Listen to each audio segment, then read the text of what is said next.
एक दिन जब गुरु नानक देव जी महाराज पशु चरा रहे थे तो दोपहर के समय गुरुजी एक पेड़ की छाया में बैठ गए।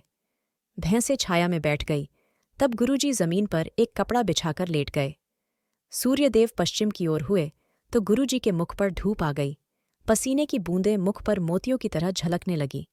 उस समय शेषनाग गुरुजी को सोया देखकर आया और अपने फन को फैलाकर गुरुजी के मुख पर छाया कर दी। देवयोग से राय बुलार अपने कुछ सिपाहियों के साथ उसी ओर आया जहां गुरुजी सो रहे थे। उन्होंने देखा कि गुरुजी सो रहे हैं और फणिहर सांप गुरुजी के मुख पर छाया कर रहा है। राय बुलार ने कहा कि यदि वह सोने वाला बालक जीवित है तो जरूर कोई महापुरुष है, नहीं तो सांप ने अब तक उसको मार दिया होगा। लोगों ने देखकर कहा, यह तो कालू पटवारी का पुत्र नानक है। राय बुलार के कहने पर लोग नानक जी को जगाने लगे तो सांप उसी जगह अतर्ध्यान हो गया। गुरुजी ने जाग कर देखा तो हाकम राय बुलार खड़ा था। गुरुजी ने लोक मर्यादा के अनुसार राय बुलार को सलाम किया। राय बुलार ने गुरुजी को गले लगाकर माथा चुमा। यह देखकर वहां खड़े सभी लोग हैरान हो गए और कहने लगे, पटवारी के पुत्र पर राय बुलार की बहुत कृपा है।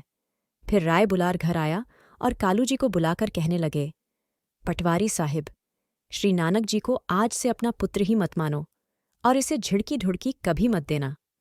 यह तो कोई महान व्यक्तित्व का स्वामी है, परमेश्वर का विशेष भक्त है। मैं समझता हूं कि इसकी कृपा से ही मेरा नगर आबाद है। कालूजी, आप तो धन्य हो जिनके घर में नानक जैसा महापुरुष बालक रूप में खेल रहा है।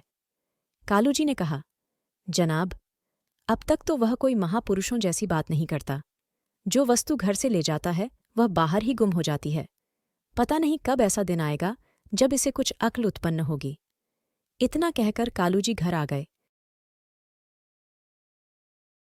एक दिन रोज की तरह गुरु नानक देव जी पशुओं को चराने के लिए वन में गए और फिर एक वृक्ष की छाया में आराम करने लगे। फिर सभी वृक्षों की छाया दूसरी ओर होने लगी। तीसरा पहर हो गया, परंतु जिस वृक्ष के नीचे गुरु नानक जी आराम कर रहे थे उस वृक्ष की छाया का रुख दूसरी ओर न जाकर एक ही स्थान पर स्थिर रहा। यह सब राय बुलार ने अपनी आंखों से देखा और बंदगी करके चला गया। राय बुलार ने इस बात का खूब प्रचार किया कि पटवारी का पुत्र कोई महापुरुष है। जब गुरुजी के पशु किसी का नुकसान करते तो उल्लाहना लेकर लोग आते। तब पिताजी कहते, बेटा नानक, ध्यान से काम किया करो। तब गुरुजी कहते, पिताजी, आपकी आज्ञा सदैव मानूंगा।